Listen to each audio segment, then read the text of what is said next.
Hello guys, welcome back to my channel. If you're new here, you're very welcome. If you've been here before, thank you so much for clicking. Thank you so much for coming to watch another video. If you don't know me, my name is Bonte Xavier. You're shy girl but full of courage. And today's video is very different.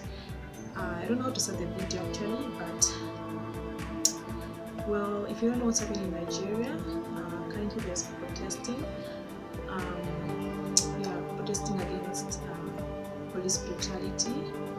Well, let me not say much. If you've been watching my videos, there's this girl called Christiana. She has been in a couple of my videos. She's my roommate and she's Nigerian. So she has a recording of her explaining what's going on in Nigeria currently. And yeah guys, I hope you watch the video to the end, and I know we can't do much about what's happening, but what I know we can do is to pray, right? We pray without ceasing, even if we don't see the change currently, but I know we serve a God that hears, a God that answers the prayers of his children. I know God hears us, so yeah, we can't stop praying. Continue praying from wherever you are in the world, and I hope those that have lost their people in Nigeria and those that are really affected by this situation, directly or indirectly, I hope you guys find comfort and that kind of comfort that is out of this world, and I hope you guys find peace. And yeah, let's just pray for Nigeria and the whole Africa. So yeah, let's go into Christiana's recording. I hope you guys watch it to the end, and see you guys in the next video. Bye.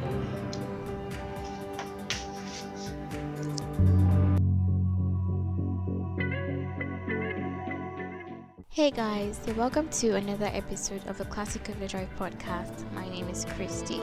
Guys, I'm here to talk about the situation currently happening in my country. To all my non-Nigerian friends who have been asking me what's happening in my country, Nigeria, well, here it is.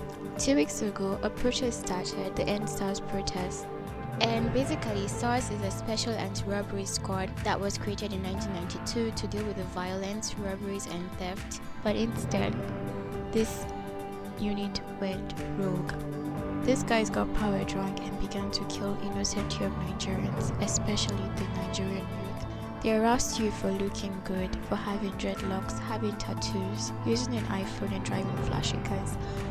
All in the name of you're too young to have these things. Why would you have these things as a young person? They tell you things like, I'm an officer, I've sat in the office for too long, I can't even afford a good phone, a flashy car, nice clothes, and how come you are here, a young Nigerian, having all these things? So they try to extort you, check your bank applications to take your money. Some even go as far as pinning crimes on you just because you don't give them what they want. And if you can't give them what they want, you don't have enough money to give them, you might end up getting shot. That's how bad it is, guys. So many guys are in jail for crimes they did not commit just because they couldn't pay the officer off for something they did not do. And this really breaks my heart because I've had friends, I've had family members that have gone through the same thing. Not being able to look good, to go around with your phone. You can't even drive your flashy car because you don't want to be arrested by the police. These guys began to extort people and started killing people. The killings got too much that the Nigerian youth got tired. In 2017, there was a protest to end this, and the protest was started since 2017 to end SARS. SARS was first disbanded by the government in 2017, again in 2018, again in 2019, and again in 2020. People are tired of SARS. People don't want SARS anymore. After years of enduring this brutality, people are saying no to violence, no to police brutality, and no to SARS. Since this protest started, the protesters in Nigeria have been so peaceful. There has been no signs of war, no signs of chaos from the protesters, but instead the government responded by sending police officers to release tear gas on the protesters, pour hot water on them. They even went as far as paying thugs to attack the protesters while they were protesting.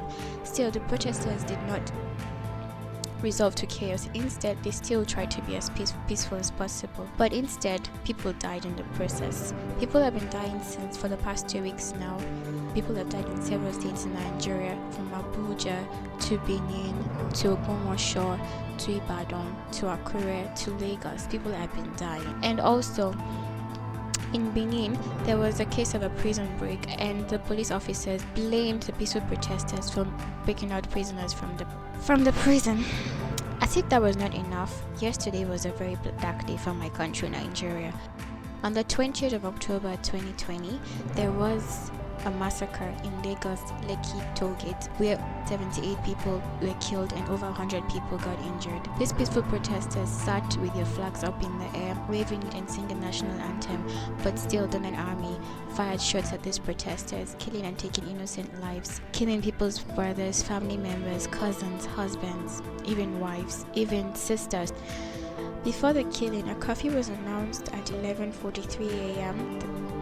that there was supposed to be a curfew at 4 p.m. But some of these people were stuck and didn't want to go home. They stood their ground and decided to stay at the protest ground. And before 9 p.m., they started shooting at the protesters. In the process of shooting at the protesters, medical professionals tried to help these protesters, but they were denied access to the protesters, which is against the Geneva Convention to help people that need medical assistance. Guys, I really don't know what to say, but this is really heartbreaking. The fact that I heard of violence in Umaya, I've heard of violence taking place also in Abuja. People died in Ogbomoso. Things are really bad right now, guys. As if that was not enough, several killings also occurred in several parts of Lagos, like Alausa, Mushin, even Aja. Homes have been broken into, buildings are being burnt. Everywhere is currently chaotic right now. So many other violent acts have been happening in other parts of Nigeria, from Ogbomoso, where someone died, to Abuja, where the protesters were being attacked by thugs. Cars of protesters were burned, protesters were being hit by thugs. There was a candlelight night on Friday to mourn the lives that were lost due to SARS. Protesters, so many people had different stories. Some stories were so touching, some stories were really shocking. One story that really hit me was the guy that had to look for his son in a river filled with dead bodies after paying off the police officer 3 million naira to release his son, only for him to tell him to go find the son in a river filled with dead bodies. You can imagine the pain when he was tossing and turning those dead bodies to find his own son in the water. He couldn't even get closure with his own son. He was killed for a crime he did not commit, and the officer that killed his son didn't even have any remorse. Currently, Nigeria is in a state of unrest. We need people to keep retweeting the hashtag endpolicebrutalityinnigeria, hashtag endbadgovernance in Nigeria, hashtag endSARS. And I'm so proud of how Nigerians have come together. People have even tried to donate to the cause to help other protesters, donating money for food, water, shelter, even lawyers to try and bail the protesters that were being arrested by the police, and foods have been provided to the protesters, water has been provided to the protesters. They even brought them mobile toilets, provided them tents and lawyers to bail some of the protesters out. Some protesters have been falsely accused of murder, some have been accused of crimes they did not commit by the government just to put them in jail, and this is really sad. It was indeed a Black Tuesday on the 20th of October 2020. Okay guys, my heart goes out to people in Lagos, Umaya, Kano, Akure, Ogbomoso, and to those who have lost their loved ones due to this protest. I hope we get justice for them, and I hope our protest doesn't go in vain, and I hope they don't die in vain. I hope these dead people get justice, and we get to end police brutality in Nigeria. In that case, can we have a minute of silence for the ones we lost during this protest?